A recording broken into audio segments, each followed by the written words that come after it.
It's been almost a month since we added honey to our step feed. What the fuck's going on with it? Let's see.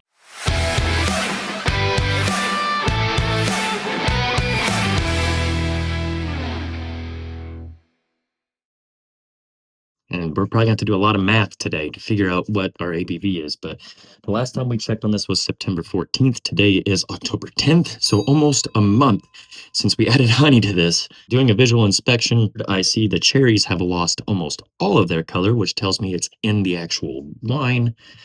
Mead. This is a mead, not a wine. Let's take a gravity reading.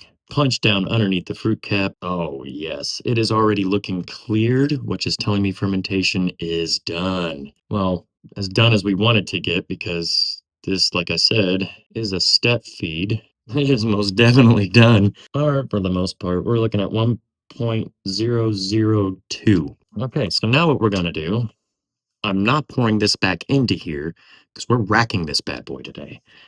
So we need to put the lid back on this. I need to move this over here because now I got a lot of other shit I got to do. You see how that is clear? That is an indication that fermentation is done, or just that the yeast have consumed all the sugars in there that they're going to, and they're going back to sleepy sleep. They're falling out of suspension down to the bottom. So I'm going to use ChatGPT. This is where we're at ABV wise. I don't know yet because I haven't punched it in to record the graphic to put right there. So what is it? I don't fucking know. Now I'm going to sanitize everything and get ready to do a racking, and you're going to see racking. So I got to move all this shit. I'll see you in 2 seconds. 3, 2, 1. Here we go. So now that I know that our gravity is 15% alcohol by volume, still not quite my original batch that I made. First batch I did at Viking Blood Red Label came out to 18% from a step feed. This one is now sitting at 15.2. Good enough for me. We're racking, we're adding more honey, and if it ferments more, it ferments more. But I also need this fermenter. So what we're going to do is take our original sample. I usually would take a taste of it, but I'm not going to right now because this is dry as a bone. Somewhat carefully.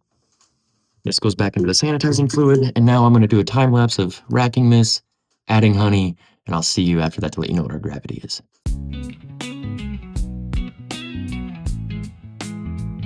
So we racked from a 2-gallon bucket to a 1.4-gallon fermenter, but I could not go all the way to the top. There was quite a bit of loss on this one. I left a good amount of headroom in this fermenter because I could have gone further, but we need to add more honey.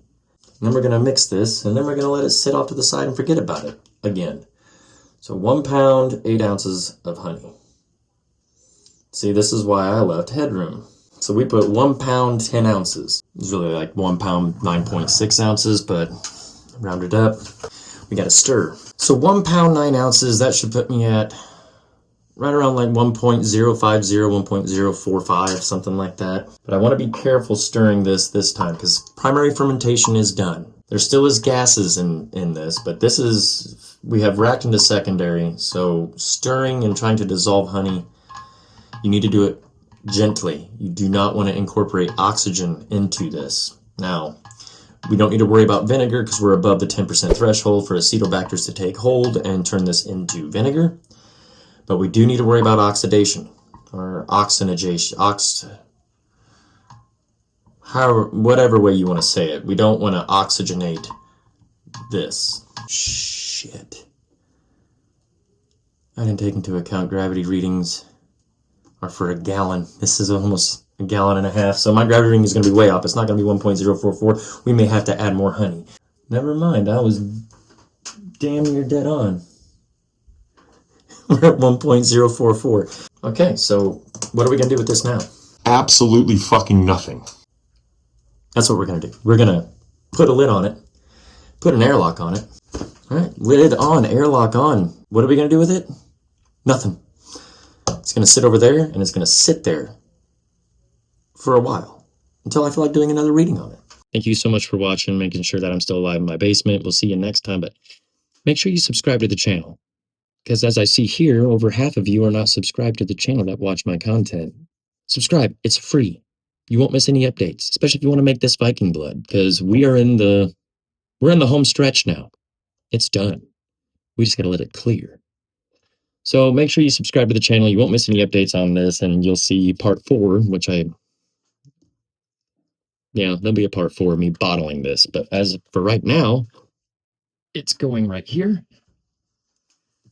and that's where it's staying. Thanks so much for watching again, guys. I'll catch you next time.